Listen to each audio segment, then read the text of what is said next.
पूछना है कि महाराज जी बोलते हैं कि हमें हरि गुरु की निष्काम भक्ति करनी चाहिए, लेकिन संसार में हमें कोई भी दुख आता है या कोई भी परेशानी होती है तो उस टाइम पे मतलब जब अनुकूल परिस्थिति होती है तो हम कुछ नहीं मांगते क्योंकि सब ठीक है हमारे हिसाब से, लेकिन प्रतिकूल होते ही किसी चीज की आवश्यकता है तो हमें क्या उस टाइम पे निष्काम नहीं रहते क्या? अगर हम रूप ध्यान करते हैं, महाराज जी हमारे रूप में आते हैं ध्यान में, तो उस टाइम पे हम निष्काम नहीं रहते?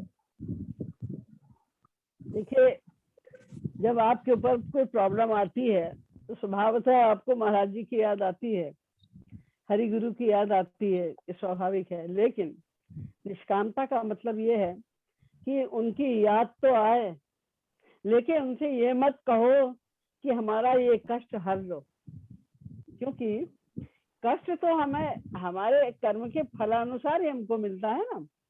जो संसार के दुख हैं वो भी हमारे कर्मों का फल है, और जो संसार के सुख हैं वो भी हमारे कर्मों का फल है। वो हमें अपने कर्म के अनुसार मिलेगा, इसलिए इसमें हरि गुरु कुछ नहीं कर सकते।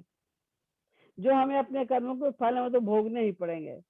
इसलिए जब कभी कोई कष्ट आता है तो हम भगवान को याद करते हैं, अच्छी बात है, करना ही चाहिए, वैसे भी करना चाहिए। कम से कम कष्ट में याद कर रहे हैं, ये क्या कम है। तो जब कष्ट में भगवान की याद आए या महापुरुष की याद आए तो उनसे बजाय ये कहने की कि हमारा कष्ट हर लो, बस याद करो और उनसे यही प्रार्थना करो कि आप हमारे हृदय में बसे रहो। चाहे कितना बड़ा तूफान आ जाए हमारी लाइफ में, कितना भी बड़ा कष्ट हो जाए, मैं आपको कभी ना भूलूं। अगर वो याद रहेंगे, श्री कृष्ण अथवा गुरु हमको याद रहेंगे, हमारे अंतःकरण में रहेंगे, तो हमें अपने आप दुख की फीलिंग नहीं होगी।